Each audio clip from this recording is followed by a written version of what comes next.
বিড়াল দেখা যাচ্ছে বুঝলি? হ্যাঁ ওই যে বিড়াল বসে আছে। আর আমাদের চিনি কোথায় রে? চিনি এই যে চিনি এখানে বসে আছে, কি করছে না এখানে ডিম খাওয়া হচ্ছে, মার থেকে ডিম খাবে, মা এখানে খাচ্ছে, ওর ডিম লাগবে, মাসি খাচ্ছে, এই ডিমটা এখান থেকে নেওয়ার জন্য বসে আছে।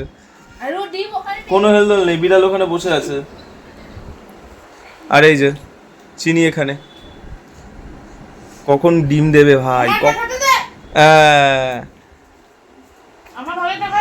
কখন ডিম খাবে তার জন্য ওরকম করছে বসে বসে। রাস্তার ডগকে ধাওয়া করে, বিড়াল ধাওয়া করে, ও কিছুই করে না। ওই যে ওই যে ওই যে ওই যে কোথায় খাবার কোথায় ডিম সব চেটে হাত মেরে। এই যে এটা বিগেল না কি ভগবান জানে, ডগের নামে এটা কি ভগবান জানে, এই যে করে বেড়ায়। বাড়ির ভদ্র সভ্য মেয়ে।